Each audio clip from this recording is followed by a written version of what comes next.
Hello guys, welcome back to my channel. तो part 3 की शुरुआत वहीं से होती है जहां पिछला एपिसोड खत्म हुआ था। मैंने जितनी बार भी एंड से डिवोर्स लूं या नहीं ये डिसाइड करने के लिए पतिया तोड़ी है, हमेशा नहीं आता है। तो यह कहता है तुम ये समझ लो किस्मत भी तुम दोनों को जुदा नहीं होने देती। तो वो रोते हुए कहता है इस दुनिया में कोई भी मेरे साथ नहीं है, एक पति भी। हुनवू को रोता देख कर यंग भी अपनी कहानी सुनाने लगता है। वो कहता है मेरी बीवी भी मुझ पर बहुत गुस्सा करती है। हुनवू जब ये सुनता है उसको यंग के लिए बुरा लगता है। वो कहता है तुम घर जाओ वरना आज भी तुम्हें अपनी बीवी से डांट पड़ेगी। फिर यंग घर चला जाता है। अब अकेला बैठे हुनवू रोने लगता है। फिर वो अकेले चलते हुए घर जाने लगता है। रोते हुए चिल्लाकर कहता है किसने कहा प्यार अच्छा होता है, इस प्यार ने मेरी जिंदगी खराब कर दी है। वो पीछे मुड़कर उन दो आदमियों को अपने पीछे आता देखकर कहता है तुम दोनों जाओ, मैं अब सुकून से रोते हुए घर भी नहीं जा सकता। ये सुनकर वो साइड से जाने लगते हैं। तो हुनवू रोते हुए घर आने लगता है। घर पहुंचकर वो हीन के रूम की तरफ आने लगता है। हीन भी जाग रही होती है। वो हुनवू के पाँव की आवाज सुनकर रूम के दरवाजे के पास आ जाती है। अगर हुनवू दरवाजा नॉक करे तो वो दरवाजा खोल सके।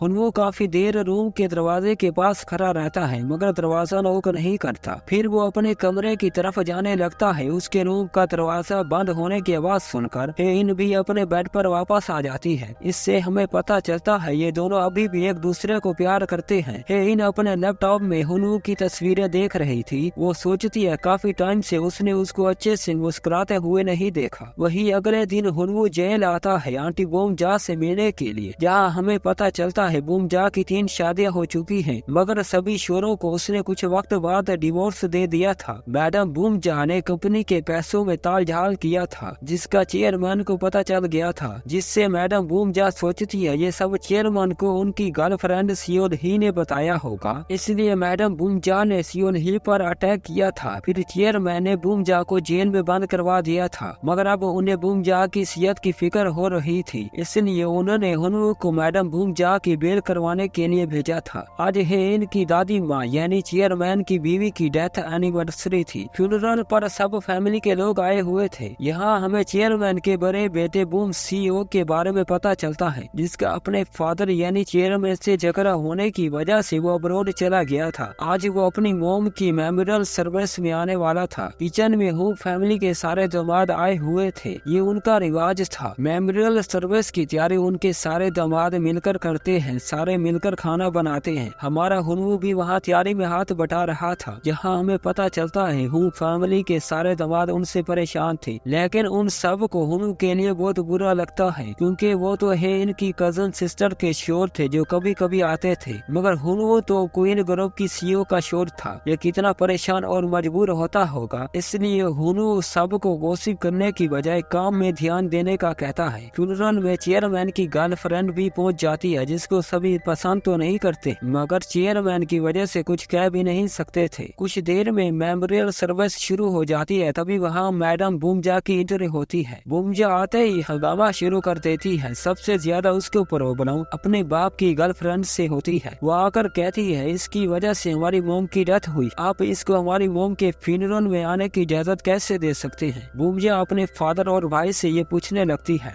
इनके फादर उसे समझाने लगते हैं कि हमारी मोम की डेथ हार्ट अटैक से हुई है, सियोन ही की वजह से नहीं। बोमजा कहती है वो हार्ट अटैक भी इसी वजह से आया था, हमारी मोम को इसी ने मारा है। बोमजा अपने मामू से जाकर कहती है कि आपको भी मेरी बातों पर यकीन नहीं होता कि आपकी प्यारी बहन को सियोन ही ने मारा है। उसके मामा बताते हैं हार्ट अटैक की बीमारी हमारी फैमिली से ही है जिसकी वजह से उसकी मौत हुई थी। फिर इनके फादर उसको खामोश करवाते हैं। फिर फ्यूनरल को स्टार्ट करते हैं। चेयरमैन का बड़ा बेटा बूम सीईओ गेट के बाहर होता है जिसको देखकर चेयरमैन कहते हैं वो यहाँ बस नाटक करने के लिए ही आया है, बस अपनी कुछ तस्वीरें बनवाने के लिए। यहाँ हमको पता चलता है इनके दरमियान ताल्लुकात बहुत ही ज्यादा नाजुक हैं। आज ही हुनवू के डैड का बर्थडे था मगर फ्यूनरल की वजह से वो बाहर भी नहीं जा सकता था। डायरेक्टर जुई के नाम से एक पुराना एम्प्लॉय भी आया हुआ था जिसने अचानक से इस्तीफा दिया था मगर इनके फादर को उस पर कुछ डाउट था, इसलिए वो हुनवू को उसके बारे में मालूमात इकट्ठा करने को कहता है और कहता है अगर उसने किसी भी हालत में हमारी फैमिली को धोखा या नुकसान पहुंचाया है तो उसकी हालत बहुत बुरी होगी, क्योंकि मुझे जो भी धोखा देता है मैं उसे माफ नहीं करता बल्कि बर्बाद कर देता हूँ। तो हुनवू कहता है उन्होंने इतने साल अच्छे से आपकी कंपनी में काम किया, इस तरह तरह बुरा ट्रीट करना अच्छा नहीं होगा। तभी हेन के फादर उसे गुस्से से देखने लगते हैं। हुनवू तो डर जाता है। वो कहता है मैं बस ये बताना चाहता हूँ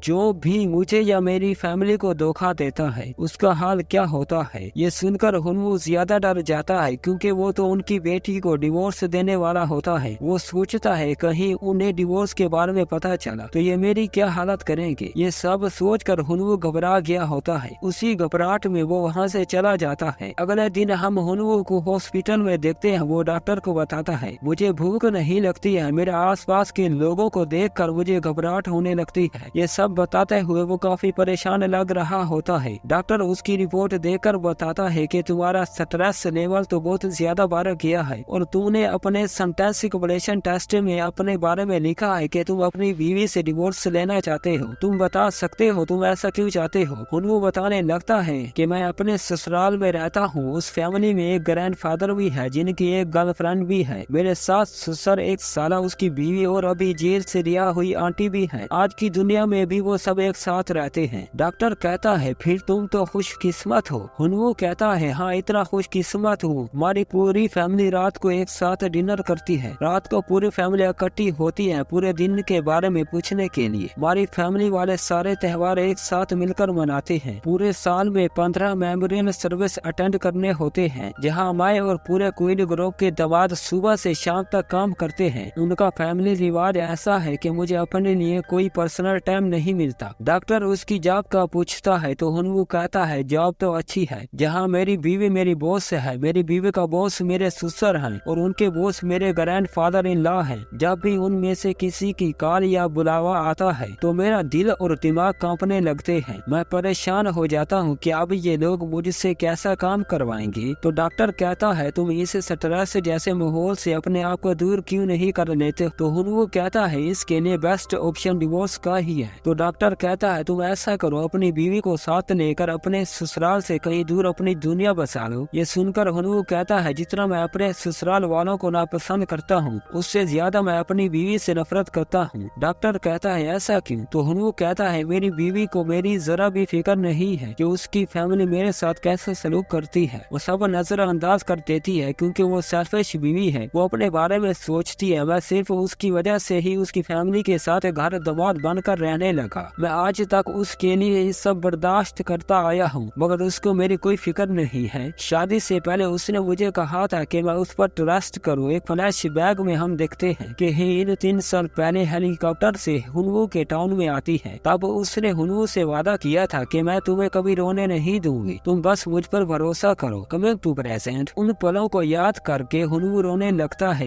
मैं पागल ही था जो उस पर यकीन कर लिया। तो डॉक्टर पूछता है क्या तुम अपनी बीवी से हट हो या इन सब की वजह से परेशान हो। तो हुनवू कहता है अभी तो मैं उसके लिए कुछ भी प्यार फील नहीं करता, बस नफरत होने लगी है। इसलिए मैं उसको डिवोर्स देना चाहता हूँ क्योंकि अब यही एक तरीका है जिससे मैं सुकून से अपनी जिंदगी गुजार सकता हूँ। तो डॉक्टर पूछता है फिर अभी तक तुमने डिवोर्स क्यों नहीं दिया। हुनवू बताता है ऐसा करने के बाद मैं मर भी सकता हूँ। हमारी आज की एपिसोड यहीं पर खत्म होती है। वीडियो अच्छी लगे तो वीडियो को लाइक और शेयर करें। मजीद ऐसी ढेर सारी वीडियो देखने के लिए चैनल को जरूर सब्सक्राइब करें। शुक्रिया।